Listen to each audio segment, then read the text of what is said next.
Welcome YouTubers, Uncle Dave from DEECEE's Adventures, and I'm coming at you with a loadout video for the Independence Day hike. I'm not sure if I'm going to upload this video before I upload the hike video or after, but I just wanted to take a couple minutes here to talk about what I took on the trip and why I took it, and I want you guys to remember that I had this pack actually packed pretty much for a 0-degree trip, even though it's the middle of summer, but it's because I'm trying to get some exercise, get some training in, and get myself fit and get myself ready for a possible Yosemite trip, or at least I'm going to visit the mountains of California here pretty soon, and I want to make sure I'm in good enough shape to be able to do the kind of trip that I'm about to conquer, because there's going to be a lot of alpine climbing and a lot of multi-day hiking on that trip. So I'm starting to bring my pack out at about 40 pounds just to get a good feel of what it feels like on my shoulders. So stay tuned, grab a coffee, relax, sit back, and let's pull this backpack apart. Alright guys, here we are. It's the 6th of July. It's been 2 days since I've come off the mountain. I want to take a quick look at the snug pack and what I brought over there. The lighting is probably not that great. I'm in the house right now. So here's the snug pack endurance that we took here. Let's see if we can get this thing set up in a way we can actually see it. So, oh, well, of course I had my pistol on me. And then in here I had all my food. The freeze-dried meals are usually in here. And titanium spoon. This is kind of my mess kit, which is like extra lighter, backup light, alcohol stove, some wipes, and then my compass and whistle and backup ferro rod. That's just kind of all my stuff that has to always be in my pack. I usually have this hooked to the outside of my pack, just in case I get lost. It runs off of the same batteries that my headlamp runs off of, and it's only weighs like 6 ounces. It's super light, or yeah, I think it's about 6 ounces, and I figure if I ever get lost, I can at least plug this in, and it has like a 7-mile range, so you can hope that someone's got their radio on close to you. My fleece jacket. In the side pocket here, we got backup survival straw, which you probably don't need 2 water filters if you have a pot with you, but I am pretty paranoid, so I like to keep an extra one. This is where I keep my steaks, which these steaks I have right here are these MSR steaks. They're super light, and I like them. They work good, and they're really strong. Never had one bend on me ever. I think they some sort of aluminum or something. I don't know. They're really strong, so maybe they're a titanium. And then a bar of soap and some athletic foot cream, because your feet are the most valuable asset you've got going on out there.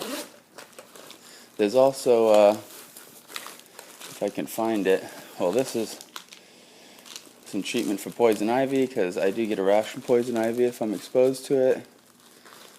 Survival fishing kit. I can do some hand fishing if I need to. Survival rescue blanket. My Grand First Brooks sharpening stone. This seems heavy and everything, but let me tell you, I don't go anywhere without this. This sharpens all my blades. I've sharpened my knife with these, and my parang, this thing works really good for, and of course my axe. This keeps it razor sharp. I mean, you can pop hairs after using this. So that's what's in those pockets. This video is probably really shaky. I have the camera rigged up to me right now, but doesn't seem like it's going very well. I always wrap the string around that. See, and then when you get into the bag here, that's my float sack. So here's my 8x10 sil nylon that has the bug screen built into it.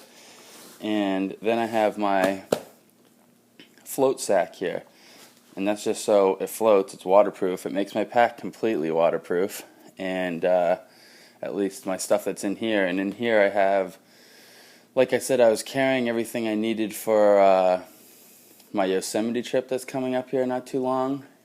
It's because I wanted to I'm training myself. I'm trying to put the weight on my back so I can get into shape and get ready for this trip, because there's going to be some pretty high altitude climbing going on that trip, and I'm definitely not ready for it yet, so I still have a couple more trips to train up for this. But inside here we have my REI negative 20 degree Expedition sleeping bag, which is a down sleeping bag, and it weighs about 4 pounds, and I really like that sleeping bag. And then with that I actually have my 60 degree plus Fahrenheit sleeping bag, which is like a summer bag, and that unzips flat, and I use that as like a quilt or as a blanket during the winter with whatever sleeping bag. And I've always found that the sleeping bag I have will keep me warm in pretty much any weather, but when you have that extra blanket that you can put over it, it kind of just makes it a little warmer, a little nicer, and you can lay it under you if you want. And I don't know, when I'm sitting up at camp, it's nice to have a bag that unfolds that you can kind of use as a blanket around camp and stuff, and that's why I carry both of them. And that's a synthetic bag too, so if it gets really wet, like in Maine it's always getting really wet, and your down sleeping bag will not hold together if it gets moisture in it. Like even if it's just moisture from the air, it doesn't have to get wet. After being out in a wet environment for 3 or 4 days, your down sleeping bag will start chunking up and getting really chunky, and then the gaps in between the chunks lets air through, and pretty much your negative 20 degree sleeping bag won't even work in 50 degrees. I mean, it won't work at all. And I've had that happen. I've had this sleeping bag that's for negative 20. I've been cold at 30 degrees, and it's because it was so damp for so long that it started chunking up on you. And the only way you can fix that is by putting it by the fire. And this thing came with a cotton bag, and sometimes I'll carry the cotton bag that they have, the storage bag that came with it, because if you put the sleeping bag in the cotton bag and then put that next to the fire, then you don't have to worry about the embers burning the plastic or the nylon fabric that your bag's made out of. And that'll help you dry your sleeping bag out. And you know, it's a $600 or $500 sleeping bag, so you obviously don't want to put holes in it and burn it and stuff. And having the cotton on the outside, you know, cotton will take ambers without having a melting effect. It might put little burns in the cotton bag, but that cotton bag isn't what's important. This is a change of, I always have a mountaineering grade pair of wool socks by Smart Wool in here, and then 3 or 4 pairs of brand new white socks, and they have to be brand new because you want them to be full cushion, because this bag is really for if your feet is messed up, or if you got your stuff wet and you need to put on dry stuff. This is where the dry stuff is. You need to always have a pack that has the dry stuff in it, which is like a pair of dry socks, a pair of dry underwear, and a pair of underpants of some sort, like you know, whatever your base layer is. Like at this time of year during the summer, I just carry a thin pair of like nylon base layer, but then during the winter I carry a big heavy fleece base layer, or a wool base layer, one of the merino wool base layers maybe. But this is just to always have it dry. And this is also in here, there's a plastic bag, see, and it's twisted up like this, tight, and then put in here. And this is completely waterproof. Put this in the water, it'll float, it'll never sink, it'll never take water on because of that plastic bag. And then your dry stuff's always dry, so you can get as wet as you can get during the day, and then you hang all your stuff up at camp, and then you can put on your dry stuff and get in your sleeping bag, and you're going to be warm and nice during the night. You never want to get into your sleeping bag with moist clothes on. You're better off getting into your sleeping bag naked than getting in there with moist clothes on. So keep that in mind. But then we're looking here, and my dry hoodie, which is part of my dry kit. I always keep this hoodie dry and clean, and this is what I wear to bed with my underlayer pants. See, 2 sleeping bags in there. If you can see it, you probably can't. I don't know, the lighting's really bad. And they're not waterproof, but that's because they're in this waterproof container. And when this is rolled 5 times down, this thing will float and not take on water. It's a float sack. This adds another extra like pound and a half to my bag, this red bag, but I think it's worth it. I like it when you jump in the water or fall in the water. I like to be able to do a full quick submerging and come up and know that my bag's still going to float and everything's going to be dry, and that's what this bag does. I can put this whole snug pack in the water, underwater, and have it come back up.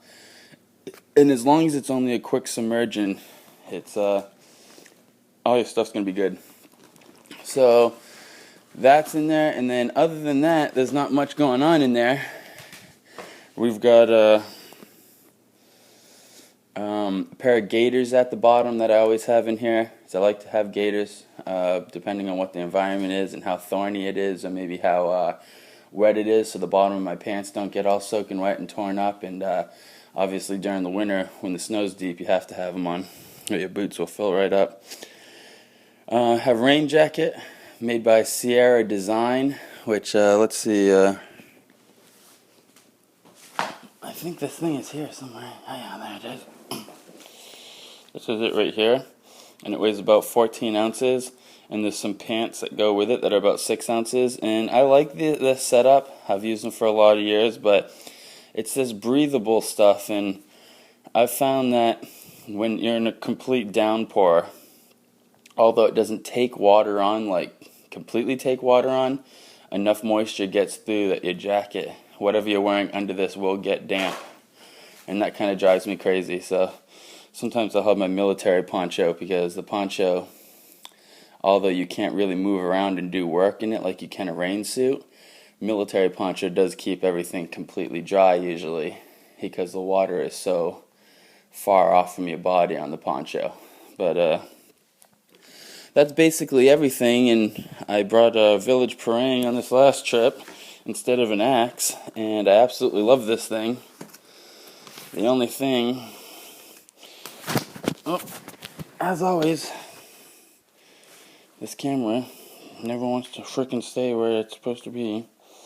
So this thing worked out pretty good, but you can see a little rust coming through, and that's just because I got stuck in the rain one day while it was on my side, and I wiped it down and oiled it, and it would have been fine. But it's this thing, this leather sheath that it came with. You can even see that it's a little rippled and stuff, and it's because I don't know if you can see that. See that, the lines on it? That's because from taking moisture on. I mean, this leather sheath is just not the kind of sheath that should go with a parang. A parang is made for wet environments and should be in a sheath. Really, it should be in a sheath that's a top loader, so you drop it from the top with no button, and it should be lined and probably be a plastic sheath that drains with a parang, because in a wet environment with a carbon steel blade, you really don't want to put it in a leather case, so it's just going to keep rusting on you. But I still love that parang. I mean, that's one of my favorite tools that I've ever owned. And I processed all that firewood for this last backpacking trip. On the Independence Day backpacking trip, I mean, it rained for like a day and a half of that trip, and I kept a fire going, a large fire during that whole downpour, and that was what I processed all the wood with. I also have my Condor hydration pack, or H2O pack, and that had the Sawyer Mini in it, and that's what I used, was a Sawyer Mini, and I used the Sawyer Mini on a 1.5 liter bottle, and this has my Mora Black on it, and that's the knife I used for this trip, because my other knife was my Ontario I had sent into the company, and they're sending me that new Ontario Nori right now, the SK5. It's actually at my buddy's already. It came in the mail. I just have to go pick it up today now that I'm back in town. And of course, this has my clean canteen in it, and just my basic Condor H2O setup, you know. I had one walking pole. I usually only carry one, and I also carry, that carabiner is on there, but there's also a harness, a climbing harness with another carabiner on it. I carry all my climbing equipment which isn't much. I have a couple carabiners and a harness, but when you're in Yosemite, it's the best climbing in the world, and I've gone there a couple times and been invited on climbs, and the guys always have plenty of rope, but they don't have extra harnesses usually, so you need to carry your harness into the park, and if you do that, if you're staying at Camp 4 over in Yosemite, those guys will invite you to go climbing if as long as you're personable and people like you, they'll invite you to go climbing, and if you have a harness with you, you'll be able to join them. And it's a good opportunity if you haven't done any climbing to learn, because Yosemite has the best climbing system in the world and definitely the most beautiful and one of the most extreme climbing situations in the world too.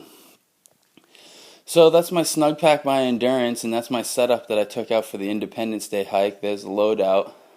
There's also I don't know, I brought a couple extra t-shirts and stuff like that I usually don't bring in my green bag, but it's just because I had the green bag. I can't fit my Morris pot in there. So my Morris pot either goes on that carabiner out there with the my flip-flops go in there too for showering and for, when you get back from camp from hiking all day.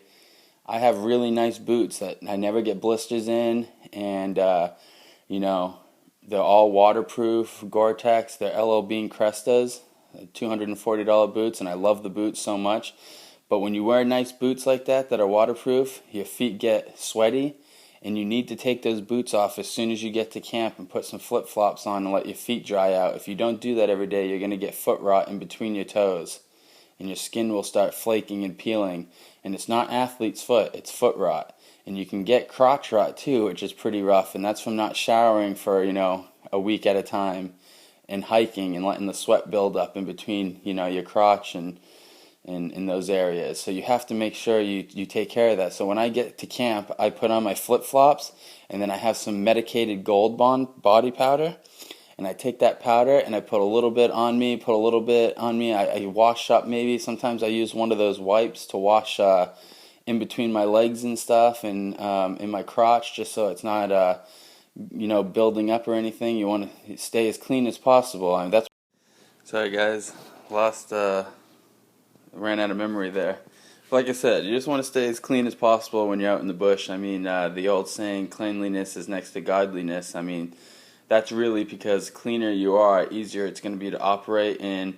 For survival and hiking and just being out in the woods long term, that's one of the biggest things that gets guys mentally, is you get dirty and you feel like crap, you feel all sticky all the time, and after a couple days of that, it just drains you.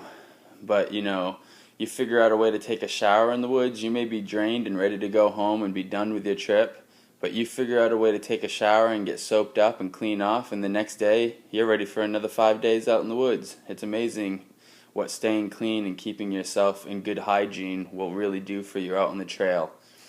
So that's very important stuff to consider. And like I said, I'm bummed that my Morris pot doesn't fit in this backpack, but I have the nesting cup underneath my clean canteen there. And really, that nesting cup with some fuel cubes, my alcohol stove, or just the fire, if I'm carrying dehydrated meals, I can do all my cooking in that, and I do. Without that pack right there is set up for me to go out on pretty long-term trips as long as I have dehydrated meals. But as you guys know, I love cooking rice. I eat a lot of rice, and the only way I can really cook rice the way I like it, I cook jasmine rice, I cook hard rice, I don't ever cook minute rice or any quick rice. I cook real rice. It takes about 20 minutes with a pot on, and you need a Morris pot. You need a pot with a good cover that's not going to fall off on you if you're going to cook rice. And in general, that 1.1 liter Morris pot that I have, if it's full of rice, dry rice, if I have a bag of dry rice filling that thing, I can go like 5 days with just eating rice. So that one pot full of rice can be my whole food supply, and it is sometimes. So the snug pack was good. It was a good loadout. It was a great trip. It was a little heavy for the pack. Like I said, the main problem here with this pack is this. And you can see I tied this one off. But it's like, you can see that this one already has space. These straps are really comfortable as long as there's no space here. You need the strap to be all the way up.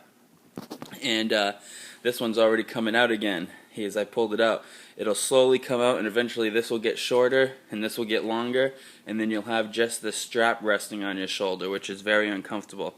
And that's why I tied this one off, because this one was going even faster. But what I'm going to do is I'm going to get on the sewing machine, and I'm going to sew bars on this strap. And if you do some bar stitching on your strap all the way up the strap, it'll make it so it can't slide through on you. So, sucks that the Snug Pack is doing that, but it's an easy fix, and it's something I've dealt with before on other packs. So I'm just going to put some bar stitching there, and that'll kind of slow down how fast it opens up on you. Because this pack was great. It sits really high. I don't know if you saw in the Independence Day hike video how high it sits on your back, but it really puts the weight right up on your shoulder blades and up on your back really high. And the waist belt goes kind of across your chest, just under your nipple area, which seems really high to have your waist belt. But I really like it like that, because I can carry my praying on my belt and carry my sidearm, and my backpack isn't touching them at all, or rubbing on them, or putting pressure on them. And all my old hiking packs, the waist belt was on the waist, and I could never carry my sidearm. You always had to carry it in a chest holster, or you had to carry it on the pack, which I don't like. I like having it on my belt like I always do every single day of the week. And the Snug Pack really is great for that. I mean, it's a military style pack. It's made in England, and it was, I believe it was designed for the British military, or English military. And that's why it has 150 points of MOLLE attachment on it, or PAL attachments for MOLLE compatibility. And like you saw that H2O pouch there. That's hooked on with MOLLE, and this pouch over here is hooked onto the MOLLE system. And altogether, it's great. I really like it. So there we go. There's the loadout for my my Independence Day hike. Hope you guys all enjoyed this video. Rate, comment, subscribe. And Uncle Dave with DEECEE's Adventures. We'll see you all in the next video.